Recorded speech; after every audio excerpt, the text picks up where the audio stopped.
सिद्धेभ्यः।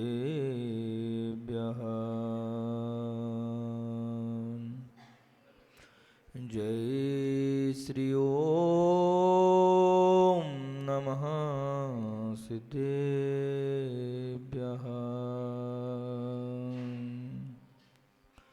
नमो अरिहन्ताणं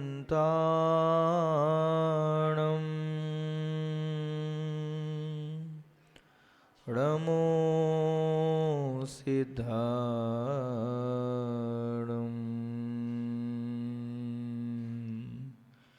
नमो आयर्याणं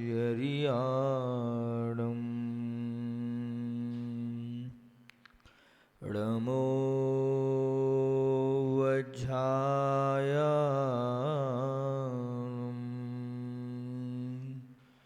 नमो लोये सौवसाहूणं।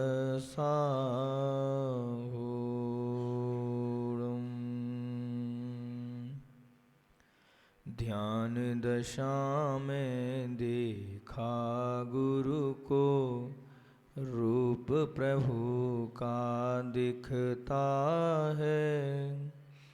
ध्यान किया गुरु का जब मैंने, स्वरूप निज का दिखता है। डूब गया विद्या सिंधु में, भव समुद्र तट पाऊंगा। है विश्वास गुरु संग में भी, सिद्धालय तक जाऊंगा। है विश्वास गुरु संग में भी, सिद्धालय तक जाऊंगा। जय बोलो कुंडलपुर के बड़े बाबा श्री आदिनाथ भगवान की, मूल नायक 1008 श्री नेमिनाथ भगवान की, परम पूज्य चिंतामणि 1008 श्री पार्श्वनाथ भगवान की, संत शिरोमणि आचार्य भगवान गुरुवर श्री विद्यासागर जी महाराज की, परम पूज्य निर्यापक मुनि श्री 108 समता सागर जी महाराज की, पूज्य महासागर जी महाराज की, परम पूज्य मुनिवर श्री निष्कम सागर जी महाराज की, मुनि संघ की। व्यक्ति की जिंदगी एक प्रश्न से शुरू होती है और व्यक्ति के अंदर प्रश्न तब तक नहीं उठता तब तक उसकी सहजता में बाधा आने लगती है। जब तक व्यक्ति की सहजता में बाधा ना आए तब तक व्यक्ति के अंदर कोई जिज्ञासा या जागृति या प्रश्न नहीं उठ सकता। आज तक हम सुखी क्यों हैं? क्योंकि इसका एक ही कारण है कि हमारे मन में आज तक कोई प्रश्न या जिज्ञासा नहीं होती। हर व्यक्ति सुखी होना तो चाहता है, लेकिन अपन को इस बात पर विचार करना है कि हम आज तक सुखी क्यों नहीं हुए।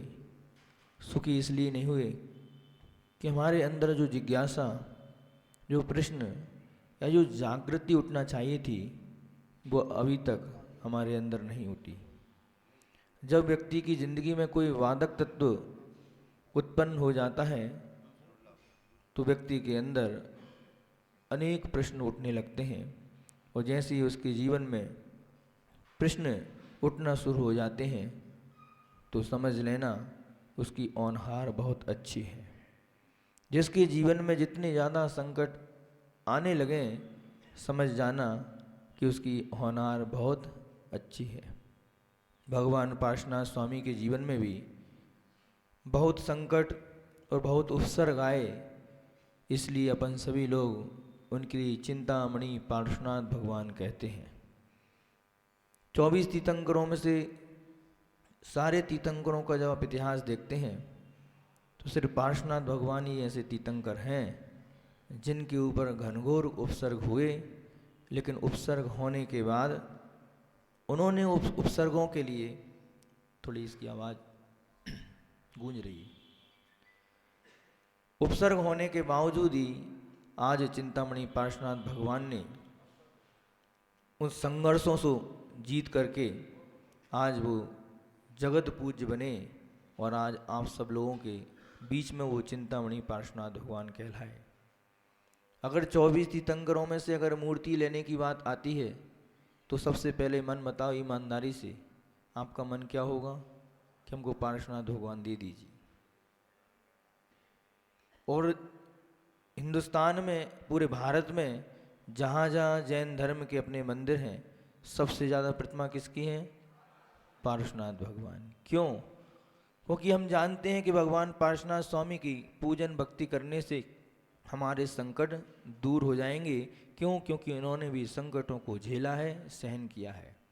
ऐसा नहीं कि 23 तीर्थंकर भगवान संकट को दूर नहीं कर सकते, नहीं तो आप लोग गलत अर्थ ले लें, सिर्फ पार्श्वनाथ भगवान की पूजन करें, ऐसा नहीं। हम तो ये आपको ये बताना चाहते हैं कि जिसके जीवन में जितने संकट आते जाएंगे, इसका मतलब है उसका जीवन क्या है? उसकी ज़िंदगी होनहार ज़िंदगी होने वाली है, ज़िंदगी उसकी सुधरने वाली है। जब भी हमारे जीवन में थोड़ा बहुत संकट या थोड़े बहुत कष्ट आते हैं तो हम दुखी हो जाते हैं, और दुखी होने के बाद में अन्यत्र जाने लगते हैं। इसलिए कहते हैं जितना संकट आता जा रहा है तुम्हारे जीवन में, सम्यक दृष्टि श्रावक उतना निकटता है, उतना निकटता है। आप लोगों ने देखा है साधु जो होते हैं वो चला के परिचय करते हैं, चला के अपने ऊपर संकट लाते हैं। क्यों? जितने संकट आएंगे, इसलिए संकटों से हमारे लिए घबराना नहीं है। जब तक कोई बाधक तत्व तुम्हारे अंदर नहीं आएगा, जब तक बाधक तत्व तुम्हारा उत्पन्न नहीं होगा, तब तक तुम्हारे जीवन में ध्यान रखना कोई जिज्ञासा नहीं होगी, कोई जागृति नहीं आएगी, तब तक तुम्हारी जिंदगी नहीं है, बस ऐसे ही रहना। इसलिए आज तक ऐसा कोई प्रश्न तुम्हारे जीवन में उठा ही नहीं है, इसलिए जिंदगी की शुरुआत अभी हुई ही नहीं है। जिंदगी जीते हुए भी हमारी जिंदगी की शुरुआत नहीं है, हम जीते हुए भी किसके समान है? मुर्दे के समान है। प्रश्न एक तो या तो मुर्दे को नहीं उठता, और या जिसके अंदर कोई, आप बताओ, मुर्दा हो या जिंदा हो? बोलो तो सही, जिंदा हो या मुर्दा हो? तो बोल क्यों नहीं रहे? तुम सोच रहे हो महाराज जी फंसा न ले? नहीं। क्यों? क्योंकि तुम्हारे जीवन में अभी कोई प्रश्न अभी उठ नहीं रहा, लेकिन जीते हुए भी तुम कौन हो? मुर्दे के समान हो। तुम्हारे जीवन में, तुम्हारे मन में एक प्रश्न उठना चाहिए कि महाराज जी मेरा कल्याण कैसे होगा? अभी तक तुम साधुओं के पास में जाते हो, लेकिन अपने कल्याण की भावना लेके नहीं जाते, इधर उधर की बातें लेके जाते हो, लेकिन कभी किसी श्रावक ने नहीं पूछा। अभी हमको लगभग 4.5-5 महीने कटनी में हो चुके हैं, लेकिन कोई भी श्रावक ने आके ये नहीं पूछा महाराज मेरे कल्याण का मार्ग तो प्रशस्त करो, मेरे कल्याण का मार्ग क्या होगा? कभी कोई नहीं आए, और जितनी बार भी आए कोई ना कोई समस्याओं को लेके आए हो। अब तो डर लगने लगा है, जब भी इकट्ठे होके 2-4 लोग आते हैं तो हम समझ जाते हैं कोई ना कोई समस्याएं लेके आए हैं, इसलिए प्रायः दरवाजे बंद रखने का ही प्रयास करते हैं। कोई ना कोई नई समस्याएं लेके आते हैं, लेकिन कभी भी कोई व्यक्ति ने अपनी जागृति, अपनी जिज्ञासा के लिए कभी कोई साधु के पास नहीं आया, महाराज श्री मेरे कल्याण करने का कोई मार्ग तो प्रशस्त करो। क्यों? अभी हम लोग धर्म को जानते ही नहीं हैं। अरे धर्म की बात तो दूर है, चलो मैं धर्म की बात नहीं करूँगा, मैं तो आप लोगों से कहूँगा कि अभी तो तुम अधर्म करने के भाव कर लो, अधर्म करने के भाव कर लो, चलो और तो और चलो पाप करने के भाव कर लो कि मुझको पाप करना है, मुझको अधर्म करना है। चलो आज धर्म की बात नहीं करते हैं। जब हमारे मन में पाप करने के भाव आएंगे, जब हमारे मन में अधर्म करने के भाव आएंगे, तो मैं आप लोगों से कहता हूँ जब तुम पाप को पाप समझ जाओगे तो ये निश्चित है कि तुम पाप को छोड़ने के लिए तैयार हो जाओगे। अभी हम पाप को पाप ही नहीं समझते, उस पाप को धर्म समझ के ही करते हुए जा रहे हैं। लेकिन जिस दिन व्यक्ति ने पाप को पाप समझ लिया, उस दिन निश्चित है कि वो पाप जरूर छूट जाएगा उसका। पाप क्या है अभी इसको समझना है, धर्म को नहीं समझना है। हमारे लिए जितने भी पुराणों में जो भी बातें लिखी गई हैं सबसे पहले नरक और निगोद से यात्रा शुरू हुई है। व्यक्ति के लिए नरक और निगोद के बारे में बताया गया है। उससे कहा है पहले तू पाप को समझ जा कि पाप क्या है। वो जब व्यक्ति पापों को समझ जाता है तो उसको धर्म और पुण्य समझने की आवश्यकता नहीं होती। पूज्य आचार्य मानतुंग महाराज ने भक्ताम्बर जी में कह दिया कि भगवान मैं दुनिया में सब जगह घूम के आया हूं और सब जगह घूम के भी आ जाओ। दुनिया में सब जगह घूम के आया हूं, लेकिन जब मैंने आपको देखा तब आपको देखने के बाद मुझको जो तृप्ति हुई है, अन्यत्र दूसरी जगह मुझको देखने के बाद तृप्ति नहीं हुई है। तुम लोग जाते हो बाजार में विभिन्न प्रकार की दुकानों में, ये माल देखने वो माल देखने, जब अंत में जब कोई चौकी दुकान मिलती है तब समझ में आता है कि जब नकली दुकान देख के आए तो क्या हुआ, चौकी दुकान में तुम्हारा आनंद तुमको लगा कि नहीं ये ठगने वाला नहीं है। ऐसे ही तुम लोग अन्यत्र दूसरी जगह सब जगह देख के आओ, वो देखने के आने के बाद जब तुम जिनेंद्र भगवान के पास में आओगे तब समझ में आएगा तुम्हारे लिए कि आज मैं सही जगह पर आ गया हूँ। ऐसे ही ये संसारी प्राणी है, पहले सही दुकानों पे जाके फिर उसके बाद दूसरी दुकान पे जाता है तो भटक जाता है। पहले दूसरी दुकान पे जाइए, दुनिया में देख के आओ। क्यों? क्योंकि हमारी जो दुकान है, जिनेंद्र भगवान की जो दुकान है वो क्या है? चौकी दुकान है। इस दुकान पे आने के बाद व्यक्ति कभी भटकेगा नहीं। इसलिए आप लोग ये समझना है हमारे लिए पाप क्या है। वो जब व्यक्ति पाप को समझ जाता है तो उसको धर्म को समझने में ज़्यादा टाइम नहीं लगता, क्योंकि पाप को पाप समझ चुका है। तुम्हारे मन में प्रतीति होना चाहिए कि रात्रि भोजन करना महान पाप का कारण है, नरक का द्वार है। इससे हम लोग उल्लू सूकर और क्या बनते हैं, मार्जर बनते हैं। किससे? रात्रि भोजन करने से। समझो तो सही कि हम जो कार्य कर रहे हैं, हम जो गलत कार्य कर रहे हैं, उन गलत कार्य करने से हमको पाप का बंध होता है। लेकिन क्या करें महाराज, रात्रि भोजन छोड़ नहीं सकते। एक मार्ग होता है, एक मजबूरी होती है। व्यक्ति अगर मजबूरी में पाप करता है बंधुओं, तो ध्यान रखना एक न एक दिन वो पाप जरूर छोड़ देगा। लेकिन जो पाप को मार्ग बना के करता है वो जीवन में कभी छोड़ नहीं सकता पाप, क्योंकि उसने पाप को मार्ग बना दिया है। हमारे मन में पांचों पाप जो हैं, इन पांचों पापों को मन में प्रतीति तो लाना है कि नहीं ये पाप जो है नरक के कारण है, नरक के द्वार हैं। अगर इन पापों को मैं करूंगा, लेकिन क्या करूं, मैं मजबूर हूं, मजबूरी कारण से मैं छूट नहीं पाता, छूट नहीं पा रहा है। मैं रात्रि भोजन महाराज जी प्रयास तो करता हूं कि रात्रि भोजन ना करूं, लेकिन क्या करूं महाराज जी, मेरी मजबूरी है। अब तुमने मजबूरी बना लिया है तो मजबूरी में तुम्हारे लिए ज़्यादा पाप लगने वाला नहीं है, और एक ना एक दिन वो रात्रि भोजन तुम्हारा जरूर छूट जाएगा। अरे जब भी थाली में निवाला रखोगे और जब भी रात्रि भोजन करोगे तो तुम्हारे लिए ध्यान आ जाएगा कि मुझको सूकर बनना है। क्या बनना है? जो रात्रि भोजन करता है वो कौन बनता है? बोलो तो सही, तेज तो बोलो। कौन बोल, क्या बनता है? सूकर बनता है। और कौन बनता है? उल्लू बनता है। हम नहीं बोल रहे, आगम में ऐसा बोला है, आगम में ऐसी बात आई है। इसलिए आप लोगों को मात्र इतना ही समझना है कि जो हमारे पंचेंद्रिय विषय जो पाप हैं, जो भोग हैं, हम भोगों को छोड़ नहीं पा रहे हैं। लेकिन ये भोग हमारे लिए संसार का कारण है, ये भोग हमारे लिए मोक्ष प्राप्त करने वाले नहीं है, मोक्ष में सहयोगी नहीं है। लेकिन बस जिस दिन तुमने पंचेंद्रिय भोगों को, भोग को पाप समझ रखा, ध्यान रखना ये निश्चित है कि तुम्हारे अब पाप छूटने वाले हैं। लेकिन अनादिकाल से इस जीव की ये संस्कार पड़े हुए हैं कि इन पापों को पाप न स्वीकार करते हुए, इनको पापों को भी पुण्य मान के कार्य कर रहा है, अधर्म को भी धर्म मान के काम कर रहे हो। तुम भी कितने अधर्म को धर्म मान के काम करते हो। तुम लोग जाते हो सम्मेद शिखर जी और वहाँ पर क्या मान के जाते हो कि मैं धर्म करने जा रहे हैं, लेकिन सम्मेद शिखर जी जाने से, सम्मेद शिखर जी की वंदना करने से ध्यान रखना तुम्हारे पापों को दूर नहीं कर सकते सम्मेद शिखर जी। तुम लोगों को सख्त लगता है कि इसी शिखर सम्मेद की करो वंदना 3 और पूरी होंगी कामना मन में करो। बहुत पढ़ते हो तुम लोग, इसी सिमर सम्मेद से लाखों हो गए पार, तुम्हारी बारी अपार होने की।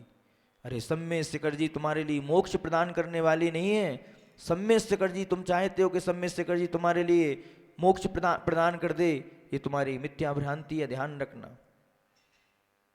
तो फिर कहो महाराज जी फिर सम्यक शेखर जी क्यों जाते हैं? हाँ, हम बताते हैं कि सम्यक शेखर जी क्यों जाते हैं और क्यों जाना चाहिए। हम लोग जब सम्यक शेखर जी जाते हैं और सम्यक शेखर जी जाने के बाद हमारे मन में ऐसे भाव होना चाहिए कि भगवान, मैं अभी तक तो राग द्वेष कसायों के कारण से संसार में घूम रहा था, आज इतनी पवित्र जगह पर मैं आया हूँ, इस पवित्र जगह पर आया हूँ और मैंने कितने कितने पाप करके यहाँ पर आया हूँ, अब मैं इन पापों का यहाँ पर विसर्जन करता हूँ, अब मैं राग द्वेष कसायों का विसर्जन करता हूँ, अब मैं अपनी जीवन में कभी भी ये पाप और राग द्वेष नहीं करूँगा, बस इस सम्यक शेखर जी से मैं प्रण लेके जाता हूँ। और जब जैसे ही तुमने सम्यक शेखर जी से प्रण लिया और लेने के बाद तुमने मन में आत्मा में ये आनंद की अनुभूति हुई कि नहीं, अब बस हमको पापों पे लगाम लगाना है, पाप तो मैंने बहुत कर लिए। जो सम्यक दृष्टि होता है वो संसार से उदासीन होता है। सम्यक शेखर जी जाने के बाद उसके मन में ऐसी उदासीनता आती है, संसार से विरक्त हो जाता है। वो कहता है वाह, अब मुझको जो जगह मिलना चाहिए थी मिल गई, अब इसके बाद मैं कभी कोई कषाय, अब कभी कोई पाप नहीं करूँगा, अब कोई राग द्वेष नहीं करूँगा। क्यों? क्योंकि ये शाश्वत सम्यक शेखर क्षेत्र भूमि पर मैंने स्पर्श कर लिया है। ध्यान रखना, सम्यक शेखर जी मत जाना। आप लोगों से कहता हूँ कोई सिद्ध क्षेत्र दर्शन करने मत जाना, उसमें इतना ज़्यादा पाप नहीं है कि तुम मत जाओ सम्यक शेखर जी। लेकिन जो व्यक्ति सम्यक शेखर जी जाने के बाद और राग द्वेष कसाय के परिणाम करते हैं, पापों के कार्य करते हैं, ध्यान रखना सम्यक शेखर जी जाते हुए भी तुम दुर्गति जाओगे। क्योंकि ऐसी पवित्र जगह जाने के बाद तुमने क्या कर दिया है, वहाँ जाने के बाद ही सब चीज़ें छूट जाती हैं। अन्यत्र और भी दर्शन है अपने में। बताते हैं जो पंजाबी सिंधी होते हैं, अमृतसर जाने के बाद कभी वो शराब का सेवन नहीं करते। मुस्लिम समाज के लिए भी बताते हैं कि एक बार मक्का मदीना जाते हैं तो मक्का मदीना जाने वाला जो व्यक्ति रहेगा वो कभी मांस का सेवन नहीं करेगा। उनके संप्रदाय में भी है, वो भी जानते हैं कि तीर्थ क्षेत्र, पवित्र तीर्थ क्षेत्र जाने के बाद हमको ये कार्य नहीं करना। जैन दर्शन में शराब की तो बात ही नहीं उठती, क्योंकि जैन समाज में हमारे परिवारों में शराब की बात तो छोड़ो, पानी भी छान के पिया जाता है, तो शराब का तो प्रश्न हमारे समाज में उठता ही नहीं। हमारे धर्म में रात्रि भोजन निषेध किया गया है, इसलिए मांस की तो बात बहुत दूर की बात है। और जो व्यक्ति रात्रि भोजन करते हैं, ध्यान रखना, मांस खाने का उनको बराबर पाप लगता है। सुन लो, तुम अपने आप के लिए शाकाहारी बोलते हो, तुम शाकाहारी हो या मांसाहारी हो? बोलो तो सही। हाँ, जो रात्रि भोजन का त्यागी है वो नियम से शाकाहारी है, वो जो रात्रि भोजन करता है वो नियम से मांसाहार का है, नहीं मांसाहार का सेवन करता है। जो लोग फास्ट फूड खाते हैं नियम से मांसाहार का सेवन करते हैं, नियम से, साक्षात नहीं, डायरेक्ट नहीं तो इनडायरेक्ट। तुम लोग डायरेक्ट कौन खाता है? इनडायरेक्टली सब खाते हैं। इसलिए अपने लिए समझना है कि इसने तीर्थ क्षेत्र पवित्र भूमि पर जाने के बाद अगर हमने बुरे कार्यों में अगर हम लोग लिप्त रहे तो बंधुओं, जिस पर्याय के लिए, जिस पर्याय तुम्हारे लिए मिली है, जिस पर्याय को प्राप्त करने के लिए तुमको ये पर्याय प्राप्त मिली है, ध्यान रखना इस पर्याय से अगर तुमने गलत कार्य किया तो दोबारा ये पर्याय तो तुमको मिलने वाली नहीं है। ये पर्याय क्यों प्राप्त की है तुम्हारे लिए, क्यों मिली है पर्याय? बताओ तो सही। ये मनुष्य पर्याय तुम्हारे लिए क्यों मिली है? ये तुम्हारे लिए जैन कुल क्यों मिला है? तुमको जैन भगवान का सहारा, आसरा, उनका आशीर्वाद, उनकी प्रेरणा, मार्गदर्शन क्यों मिली है? क्यों? क्योंकि इस मनुष्य पर्याय से हमारे लिए, इस आत्मा को हमको परमात्मा बनाना है, इसलिए तुमको मनुष्य पर्याय मिली है। ये मनुष्य पर्याय तुम्हारे लिए भोगों के लिए नहीं मिली है, तुमको ये मनुष्य पर्याय कषायों के लिए नहीं मिली है, ये मनुष्य पर्याय तुम्हारे लिए पाप करने के लिए नहीं मिली है। ये मनुष्य पर्याय तुमको मिली है कि नहीं, इस पर्याय से ही मुक्ति है। और इस पर्याय को तो देवता भी तरसते हैं, सौदरमिंद्र भी इस पर्याय को तरसते हैं। सौदरमिंद्र कहता है कि मेरे को इस संसार की, मेरी पूरी की पूरी ईश्वर की विभूति ले लो, पूरा का पूरा साम्राज्य ले लो, बस मुझको एक मनुष्य पर्याय मिल जाए। नहीं मिलती बंधुओं, कितनी दुर्लभता से ये पर्याय तुम्हारे लिए मिली है। और उसमें भी क्या है, तुम्हारे लिए जैन कुल मिला है, तुम्हारे लिए जैन धर्म मिला है तुम्हारे लिए। अरे जैन धर्म में भी ठीक है, ऐसे ऐसे व्यक्ति हैं जो मनुष्य पर्याय मिलने के बावजूद भी, ध्यान रखना, ये मनुष्य क्या त्रिस पर्याय बहुत दुर्लभ है।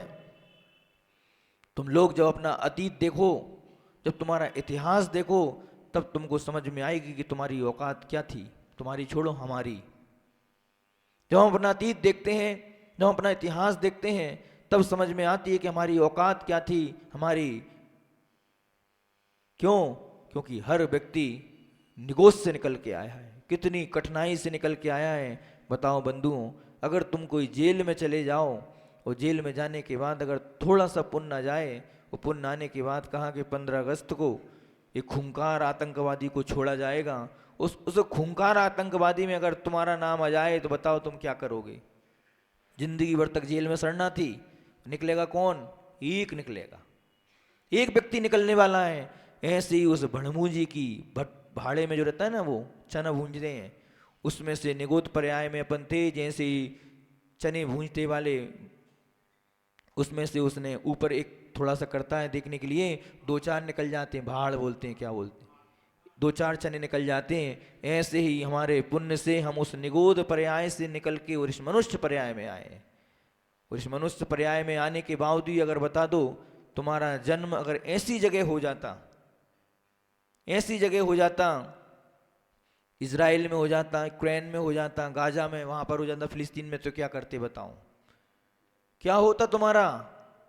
मनुष्य पर्याय तो उनको भी मिली है, वो मनुष्य तो कौन हो? तुम भी हो। लेकिन देखो दोनों में कितना अंतर है। हर जगह, हर समय, हर क्षण उनको दहशत रहती है मरने और मारने की। लेकिन कितना पुण्य था तुम्हारा लिए कि तुम भारत देश में तुम्हारा जन्म हुआ। और भारत देश में भी ऐसी स्थितियां हैं कई प्रांतों में कि जहां पर मात्र कहने के लिए मनुष्य हैं, लेकिन कार्य मनुष्य जैसे नहीं, मिलिक्षों के जैसे कार्य हैं। लेकिन भारत में भी हमारा जन्म कहां पर हुआ है? मध्य प्रदेश में। और मध्य प्रदेश में भी कैसी जगह बता तो दो है? कटनी में तुम्हारा जन्म हुआ है। और कटनी में भी तुम्हारे लिए ऐसे समय में जन्म हुआ है कि जिस समय में हमारे महान आचार्य गुरुदेव श्री विद्यासागर जी महाराज का जन्म हुआ। हर समय चतुर्मास तुम्हारे लिए साधु संतों का सानिध्य इस समाज के लिए मिलता रहता है। बस अपन तो पूरे भारत की क्या बात करें, हम भारत की बात करने की आवश्यकता नहीं है।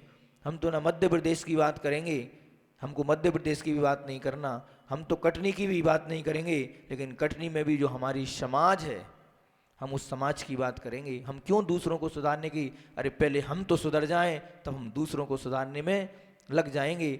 व्यक्ति दूसरों को सुधारने में तो लगा है, लेकिन खुद सुधरने वाला नहीं है। हम दूसरों के लिए सुधर रहे हैं, दूसरों के दोषों को तो हम आंख फाड़ फाड़ के देखते हैं। जब व्यक्ति के खुद के दोष होते हैं तब उसको समझ में नहीं आती। हर व्यक्ति की यही स्थिति है, वो दूसरों के दोषों में लगा है देखने में, दूसरा क्या कर रहा है, दूसरा क्या नहीं कर रहा है। लेकिन सामने वाला व्यक्ति कभी अपनी गिरबान में नहीं झांकता कि मैं क्या कर रहा हूं। अगर व्यक्ति अपनी गिरबान में झांकने लगे कि मैं क्या कर रहा हूं, तो ध्यान रखना दूसरों के दोष देखने में आएंगे नहीं उसके लिए। क्योंकि जिनेंद्र भगवान कहते हैं, जिनवाणी माँ के सामने सब कौन है? सब नंगे, सब दिखता है उनके लिए कौन क्या है, कौन क्या नहीं है। इसलिए अपन को दूसरों के बारे में नहीं समझना, अपन को तो अपने बारे में समझना है कि हम अपने आप में सुधर जाएं। तो ध्यान रखना, जब अपन सुधरते हैं तो दुनिया सुधरती है। जब अपन सुधरते हैं तो कौन सुधरती है? दुनिया सुधर जाएगी। जब अपन ही बिगड़े हुए हैं तो दुनिया की सुधारने की बात क्या करें। पहले अपने बच्चे को तो सुधार लें, तो हम दूसरे के बच्चों को सुधारने की बात करेंगे। पहले हमारी समाज तो सुधर जाए, कि जो समाज जो है राग द्वेष कसायों में ऐसी लिप्त होती जा रही है, धर्म के स्थानों में भी हम अधर्म के कार्य कर रहे हैं, पुण्य के जो स्थान है उन पे भी हम पाप कर रहे हैं, पापों के भाव कर रहे हैं। बंधुओं बताओ तुम्हारा क्या होगा? मंदिर आते आते भी ध्यान रखना, निश्चित है तुम्हारी दुर्गति होगी। अपन को ये समझना है, कोई सम्मेद शेखर जी गया है और सम्मेद शेखर जी में किसी का मरण हो गया है, तो आप लोग कहते हो कि सम्मेद शेखर जी में जाने वाला व्यक्ति नियम से कहाँ होगा, अच्छी गति में प्राप्त होगा। जैन दर्शन कहता है नहीं, आपको ये समझना पड़ेगी उसका भाव क्या थे, उसके अभिप्राय क्या थे। सम्यक शिखर जी में अगर राग द्वेष और कसायों और पापों के में लिप्त होते हुए अगर व्यक्ति मरेगा तो सम्यक शिखर जी में मरने वाला व्यक्ति भी दुर्गति जाएगा। भगवान की पूजन अभिषेक करते क्रिया तो तुम्हारे लिए लग रही है कि भगवान की पूजन अभिषेक की क्रिया हो रही है, लेकिन जैन दर्शन कहता है पहले आपको ये समझना पड़ेगी उसके अंतरंग के परिणाम क्या है, उसके अंतर क्या चल रहा है। अगर भगवान के अभिषेक पूजन करते करते भी उसके राग द्वेष और कषाय के परिणाम पापों के भाव हो रहे हैं तो बंधुओं वो भगवान के पूजन अभिषेक करते करते भी कहाँ जा रहा है, बता तो दो। कहाँ जाना है तुम्हारे लिए, बोलो कहाँ जाना है, नीचे जाना है कि ऊपर जाना है? ऊपर जाना है, ऊपर जाना है। नियम से भाव तो तुम करते हो ऊपर जाने के, लेकिन परिणाम वैसे नहीं करते, कार्य वैसे नहीं करते। हर व्यक्ति चाहता है कि मैं सुखी रहूं, लेकिन बताऊं सुखी रहने के उपाय अगर तुमसे कहते हैं कि तुम्हारे लिए सुखी रहने के उपाय ये हैं, तुम कहते हो महाराज जी कोई दूसरा उपाय बताओ।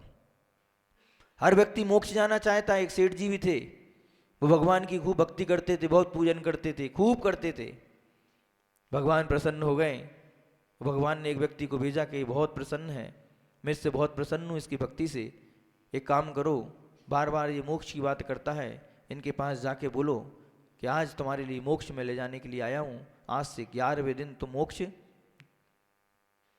सेठ जी के पास गए, सेठ जी भगवान आपकी भक्ति से बहुत प्रसन्न है, भगवान आपकी भक्ति से बहुत प्रसन्न है और आपसे कहा है आपको मोक्ष फाइनल है, आपको मोक्ष जाना है, लेकिन आज से 11वें दिन आपको मोक्ष जाना है। इनके 11वें दिन क्यों, 11वें दिन क्यों?